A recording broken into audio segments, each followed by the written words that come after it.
famille, on va passer tout de suite aux croustilles de la GLC qui ont ouvert leur agence, la GLC Agency, etc. Donc vous vous posez beaucoup de questions depuis hier, ils ont fait des petits subliminaux, etc. Je vais tout vous expliquer ce qui s'est passé. Vous êtes censé savoir que dans les agences, vous avez deux formules de paiement. D'accord? En tout cas, pour ceux qui ne savent pas, je vais vous expliquer comment ça se passe quand tu signes en agence. Tu as les forfaits, c'est-à-dire qu'on te paye un fixe tous les mois. D'accord? Je te donne un exemple, 10 000 euros. Voilà, 10 000 euros, tu vas prendre 10 000 euros par mois à prendre, tu vas prendre 10 000 euros par mois, pardon, à faire tant de pubs.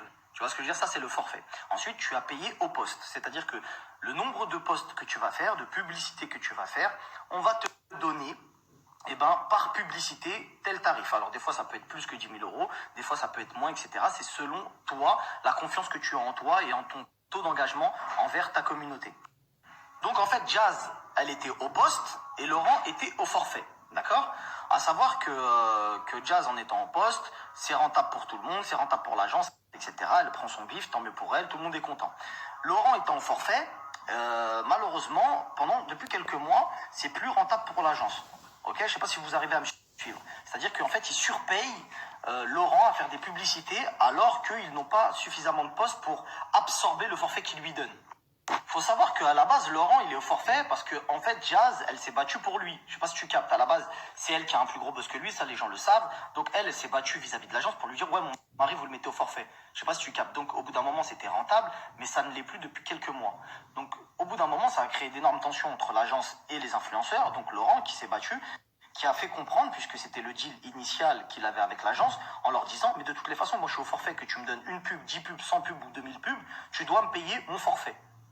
Et ce qui s'est passé, c'est que l'agence s'est montée plus haut, d'accord? C'est monté un peu plus haut, c'est monté dans les comptes, etc. Et on s'aperçoit qu'en fait, il y a un trou. Et ce trou-là, tu regardes et tu te dis, en fait, on a surpayé un mec à faire des pubs alors qu'il n'a pas rentabilisé. Donc, au bout d'un moment, c'est une société, c'est des maths, ça va très vite. T'es pas rentable. Donc, soit on te met au poste comme ta femme, soit on te met au poste, soit, malheureusement, on ne pourra pas te garder. Et ce qui s'est passé, c'est que Jazz, forcément, ils ont fait une réunion chez eux et ils ont dit, écoutez, de toutes les façons, si vous ne gardez pas Laurent, avec lui, on part. Donc, du coup, ils sont tiraillés à se dire, est-ce qu'on garde Laurent à perte ou est-ce qu'on garde les deux et tu vois ce que je veux dire, on ne sait pas parce que lui, il veut pas accepter. Donc, en fait, c'était une bataille. C'est pour ça qu'hier, ils ont mis des subliminaux pour essayer de tirer les verres du nez à l'agence pour leur faire comprendre, faites attention, on va se barrer. Et évidemment, comme une agence ne peut pas se faire racketter par son influenceur, ça veut dire qu'au bout d'un moment, on peut pas te payer à perte. On va pas te garder pour tes beaux yeux. Tu vois ce que je veux dire? Encore si c'était rentable, juste avec ta seule, à la limite, t'absorbes les pertes, tu viens, tu combles le trou, etc. Ça a été faisable pendant un certain temps, mais là, c'était plus faisable. Eux avaient dans la tête, parce que c'est des histoires qui traînent depuis longtemps, ils avaient dans la tête déjà de faire leur agence. La vidéo qui est sortie là, c'est une vidéo, ils l'ont pas faite hier la vidéo, je sais pas si vous captez. Et même ils en avaient déjà parlé quand il y a eu la polémique avec Wesley, etc. Quand il y avait cette polémique, ils ont commencé à dire peut-être on va faire notre agence, on y réfléchit, etc. Donc c'est quelque chose qu'ils avaient dans la tête depuis longtemps parce qu'il y avait ces problèmes de paiement par rapport à Laurent. Donc depuis ces derniers mois, Laurent, on lui doit de l'argent. Il y a de l'argent qui devait être payé à Laurent, qui n'est pas payé. Mais en fait, lui, il dit comme discours qu'il était au forfait. Donc, on lui doit son argent, peu importe s'il fait 1 ou 1 milliard de postes. Parce que l'agence, elle était bien contente à l'époque où il était rentable de faire 1 milliard de postes. Et aujourd'hui, sous prétexte que peut-être ça marche moins, mais ça marche moins pour bien... Voilà les gens, c'est pas le problème. C'est qu'en fait, il doit être payé à son forfait. Jusqu'à là, je pense que vous avez suivi. De toutes les façons, je vous cache pas qu'il y a des trucs très bizarres. Parce qu'en fait, on refuse de payer à un mec son forfait, mais de l'autre côté, on propose des forfaits astronomiques à des gens de l'agence concurrente en mode à perte. Mais ouvertement, genre en mode je te propose tant, viens à perte, tu vends pas, c'est pas grave, etc. Et de source sûre, vous inquiétez pas, ça y a pas de problème. C'est en mode, t'es chez la concurrence, vas-y, viens, je vais te donner un forfait astronomique et les gens savent que tu vaux pas ce prix-là, mais ouais, on veut te prendre parce que t'es là-bas en fait, t'es chez la concurrence, c'est une guéguerre entre nous, t'inquiète, ça t'occupe. Je sais pas si tu comprends. À savoir que les personnes qu'on a essayé de rabattre de l'agence concurrente, ces personnes-là, on leur a proposé des sous plus que Laurent. Je sais pas si tu captes. C'est-à-dire, ça lui a, en pleine tête, ça a dit, je te paye plus que Laurent pour venir chez moi. Et l'autre, de l'autre côté, il est en train de se battre pour son oseille en mode, ouais, mais moi, comment ça, je suis pas payé? Je sais pas si tu captes un peu l'ambiance. Maintenant, le truc, c'est que ils ont ouvert leur agence. Il y en a plein qui se posent la question, ouais, mais il va y avoir qui comme influenceur là-bas, etc., etc. On ne sait pas, peut-être ça va marcher, peut-être ça va pas marcher. Quoi qu'il en soit, ils ont ouvert leur agence. Ça a été très couillu, entre guillemets, de leur part. Donc attendons de voir comment ça se passe. En tout cas, ils ont perdu quand même leur tête d'affiche, parce qu'on va pas se mentir, dans cette agence-là, même s'il y a plein d'autres influenceurs qui fonctionnent, c'était quand même les deux têtes emblématiques qui portaient l'agence, puisqu'ils avaient leur programme sur une grande chaîne, la chaîne numéro 1 d'Europe, etc. Donc aujourd'hui, ça va mal. Il y a quelque chose qui se passe où ça va mal dans l'influence de base. Et là, il y a des candidats qui commencent à se battre. Si vous voulez mon avis, ça sent pas très très bon pour cette agence-là. Parce qu'en fait, le truc, c'est qu'ils ont essayé de surpayer des gens. Ils ont surpayé des gens. Ils ont essayé de racoler des gens en face de l'agence d'en face, etc. Et à la finale, qu'est-ce qui se passe? Vous avez des influenceurs qui ont été mis en bombe par cette agence-là qui quittent le navire.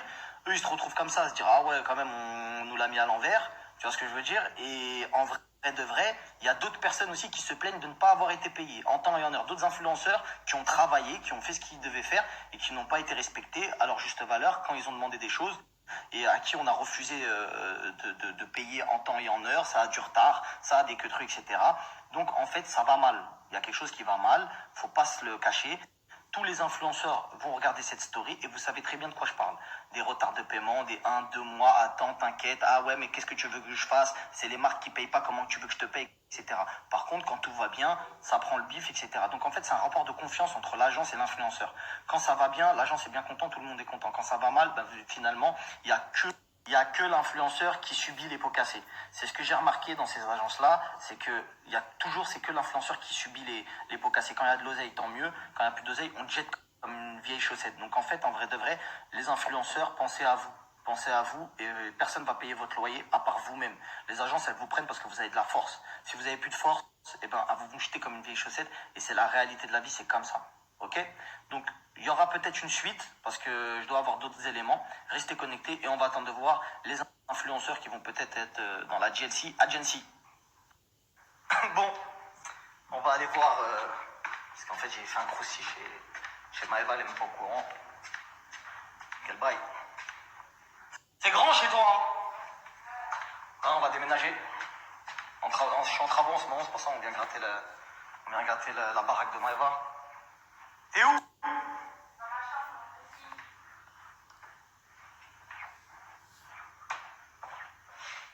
Oh, wesh. Qu'est-ce qui se passe? J'ai un maquillage, c'est Maëva Guénam, peut-être Maëva Guénam. En plus, Nadia, à chaque fois, elle me dit Maëva, autrement, maquillage, je te vois sur table et tout, je sais pas maquiller, je veux me faire venir de maquillage. Voilà, je vais faire un cours de maquillage avec Maëva Guénam Beauty. T'es bien belle, hein? On va avoir un temps de ouf. Voilà, t'es belle. T'as vu? Lourd, hein? Elle maquille archi bien aussi. Ouais, mais pas trop de fond de teint, hein? Non, c'est quoi que tu mets là? C'est du blush, c'est quoi? Parce que je connais pas les termes.